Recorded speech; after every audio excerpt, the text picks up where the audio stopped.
Raider Nation, what's going on? You're watching the Raiders Report. Let's get into today's mailbag, and this first one's coming in from the Real Joe Rogan. This will be an unpopular, but would you trade Josh Jacobs for a second-round pick in 2022? All right, so a second-round pick. So basically, Jacobs for a 2022 second-round pick. I would actually make this trade, and I like Jacobs. He's a hell of a running back, but yes, I would do it. The only reason why I might go ahead and say no, though, also is because you are really committed to trying to be able to win this season. But I love Jacobs, but a 2022 second-round pick does sound pretty darn good to me. Now, if you guys want to go ahead and make sure you stay up to date on everything going on around the Las Vegas Raiders, all you got to do is hit that big red button that says subscribe underneath the video. And if you are already subbed, man, I appreciate you. We are family. Take the link that you see below, youtube.com/RaidersReport. Send it to a friend because this week is very, very important to be a part of that Noti gang. Why? Because there's going to be some news, there's going to be some trade stuff, and I don't want you to miss it. If you are a part of the Noti gang, start spamming me right now. For those of you that have no idea what I'm talking about, underneath the video there is a bell. You click that bell, click all, and then as soon as a video goes out, you get a notification on your phone like you're getting a text message, like you're getting a booty call, and that way you can get in the comment section quick. So if you're part of the Noti gang, spam me. This next one's coming in here, and it's a super chat from Vincent. How can we afford and keep to pay all these playmakers? Max, Renfro, Waller, Jacobs, and Carr is on his last year. So Carr's not on his last year. Next year will be his last year of his contract.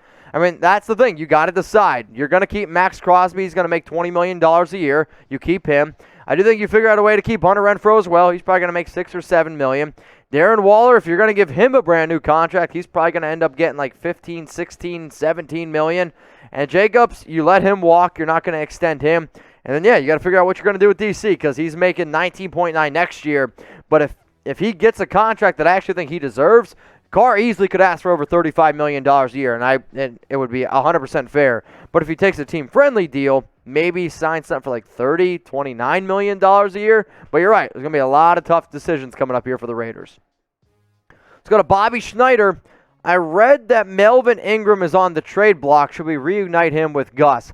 So I did see something on Instagram about Melvin Ingram, but to be honest with you, it was kind of a BS rumor. There was something that came out on Twitter that said the Steelers were listening to trade talks, and the Raiders could be a team that give him a call. Could they give him a call? Yes, from my knowledge, they haven't given him a call yet. Remember, I am filming this on Tuesday. The only reason why there's a connection here is because Gus Bradley, Melvin Ingram, and look at a lot of the players that Gus ended up bringing in who know his system. They have been very good.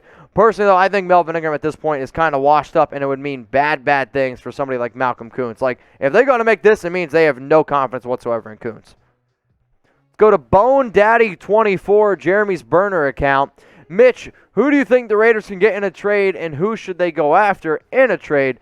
Bone Daddy, I want you to go ahead and check out the video I put on the Raiders Report last week about some potential trade candidates. I'm still in the park where there's some good defensive tackles out there. There's a few offensive linemen that I would go out and get, but I want you to go ahead and check out that video. But what about this, y'all? Name a player that you think that the Raiders should go out and trade for. I know we get a lot of questions about wide receivers.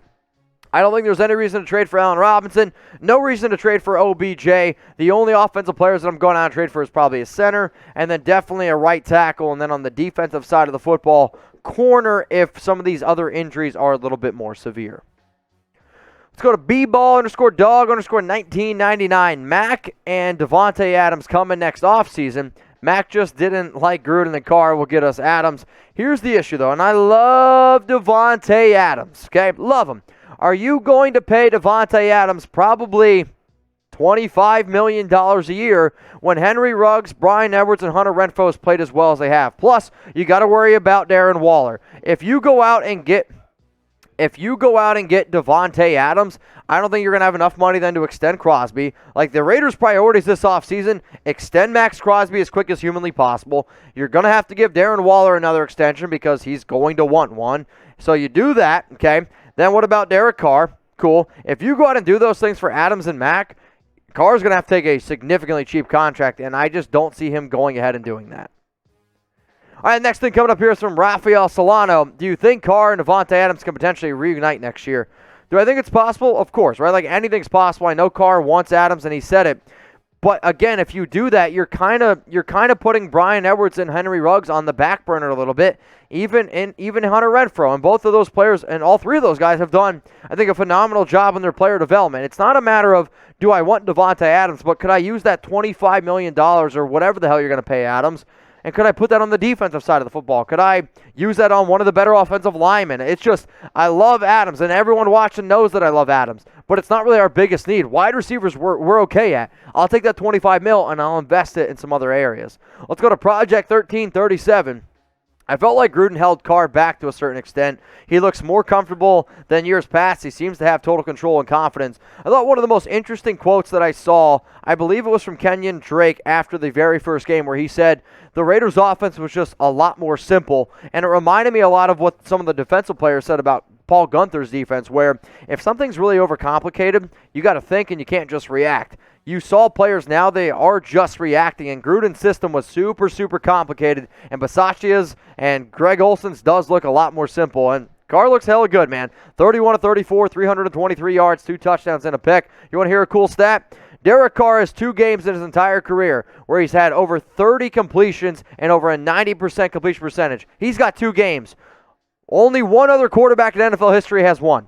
Think about that for a second. Now, if you guys want to go ahead and bet on some NFL games this week, you can go ahead and do so at chatsports.com/Raiders, and I get it, y'all. The Raiders, they don't play this week, but you know what? This is still a hell of a deal. Use promo code Raiders125. It gets you 125% deposit bonus. If you want to know what some of the games that I'm betting on, here are my Week 8 bets. I have the Bills minus 13.5 up against the Dolphins. Rams minus 14.5 up against the Texans. Give me the Titans minus 2 up against the Colts. Bucks minus 5.5 against the Saints, and then the Lions, yes, the winless Lions, plus 3.5 up against the Philadelphia Eagles. Let's go to the next one from Anthony. Carr should take a big pay cut so he can get a Super Bowl caliber squad. Just saying, just win, baby. I mean, he's going to make $19.9 million. For a quarterback of Derek Carr's caliber, making $19.9, that's phenomenal. What's going to be interesting, though, is what he's going to make after that. Because if the Raiders make the playoffs, if they go ahead and they win some playoff games, it's going to be really, really difficult to not go ahead and extend Carr. The only way I'll say that they won't extend Carr is if you hire a brand new head coach and he wants to bring in his own guy. It is possible. Let's go to John. How do you think the line is doing now? The line played much better, and I mean the past game up against the Eagles was by far the Raiders' best game. Now, do the Eagles have a very good defensive front? They have good interior pressure, right, with Fletcher Cox and Hargrave. Their edge rushers are not very good, and their linebacking play is terrible. But Colt Miller rated out as the best offensive lineman according to PFF. John Simpson had a very good game as well. I believe he was like top 5 among all guards. Andre James had a 77 overall grade. He was top 10 amongst all centers. Brandon Parker and Alex Leatherwood, they were okay, maybe a little bit below average, but from the Raiders offensive line that I saw the first games underneath Gruden, from what I've seen the past 2 weeks, they have been getting much better. Not a top 15 unit. Probably what I'd say is maybe around 20, 21, 22 in the league. Let's go to LC Raider. Will Incognito be ready versus the Giants? I don't know, man. He hurt his calf on August 19th. Okay, and it was in the same leg that he had his Achilles injury, which forced him to miss 14 games the year before. We've been sitting here saying, I mean, when I told people that Incognito was going to go on the IR when he injured himself, I had people call me all sorts of names, and I was like, he's probably going to end up missing the first few weeks of the season. People were telling me, go F myself, this and that, and now we're hoping that he plays week 9. I want Incognito back, but it would not surprise me if he never plays another NFL game, if I'm being 100% honest. Let's go to Kobe 14. I think we trade Nick Kwiatkowski because he's not a scheme fit.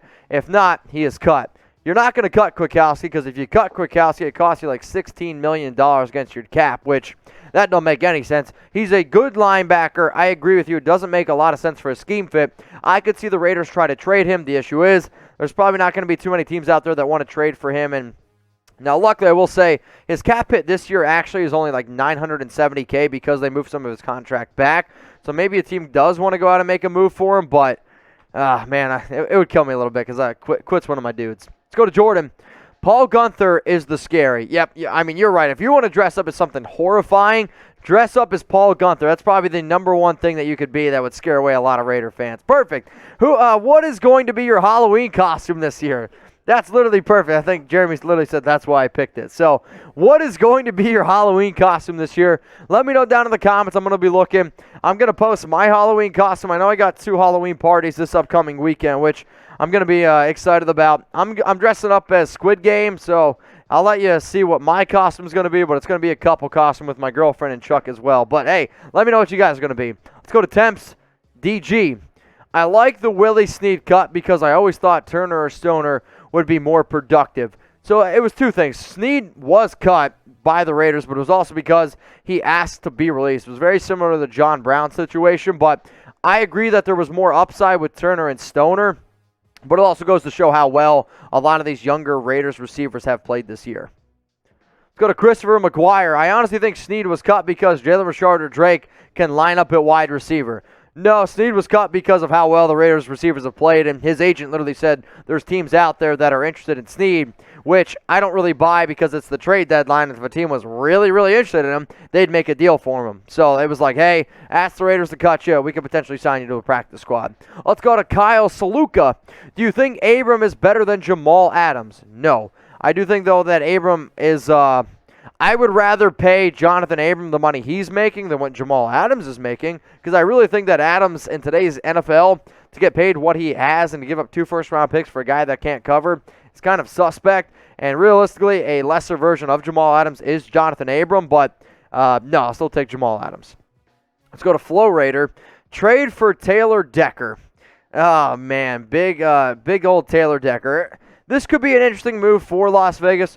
You're not really the first person to go ahead and bring it up. Might be a little bit pricey, but we'll see if it's an overall good fit. Let's go to Stan Lara. Why is Mitchell Renz the origin of every rumor? Great show, been watching since 2019. It's actually not the origin of every rumor. It's just only rumors that I come up with. So, rumor origin, a lot of the shows that I do, if it's a story from ESPN, CBS, whatever, I'll put who the heck it's from. If there's a top story out there that I see on the internet that I want to be able to give my own personal spin on, I'll say, hey, this is a rumor that I am making up that I am going to go ahead and talk about. But, Stan, I appreciate the question. Let's go to Ross. Appreciate it, man. Rich Gannon had an 89.5%, rounds up to 90% in 2002, right after Gruden left. So 3 of 4 of 90%. That's not quite what I said. I said 90% completion percentage, but over 30 completions. I don't know if Gannon had over 30 completions. I don't believe he did, because the stat that I saw was 2 for Carr, 1 for all other NFL quarterbacks, and it wasn't Rich Gannon. But Ross, I appreciate the question. If somebody wants to find me what game he's talking about, please go ahead and do so. But it was over 90% completion percentage in a game where he had over 30 completions. That was the stat, which is unbelievable. Now, Ross, I appreciate your super. And if anybody out there, I didn't get to your question, I apologize. I know we get a lot of questions, over 1,200 people watching the show right now. You can always hit me up on Instagram. I'm at Mitchell Renz 365, as you guys know. Slide in those DMs, please, please, please. I actually had somebody today message me like, yo, I heard on your show that you answer your DMs. Yes, I do. Sometimes it takes me a day or two. I usually do it in the morning before I go to the gym. But if you have a question, you want to talk to me, please hit me up on Instagram. I am at Mitchell Renz 365. Seriously, slide in those DMs. I can't tell what's going on here.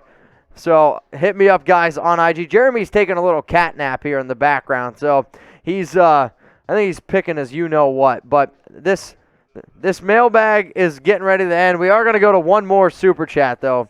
Let's go to Carlos. Sign Michael Orr so he can cover DC's blind side. No.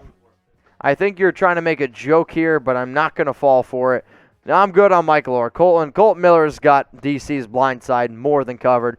Carlos, everyone watching, I appreciate it. That's going to be the last question here on today's mailbag. Make sure you guys tune in for my next live show, which is going to be 6 p.m. Eastern Time, 3 p.m. Eastern, when? On Tuesday, like it is every week. So seriously, hit the big red button. Make sure you subscribe. It's going to be a very, very important week. I should actually say this. The only way that I'm about to go live any other day this week is if there is some breaking news, which means Raiders make a deal, and you're going to see some stuff happening, I can guarantee you, around the NFL. So make sure you're tuned in.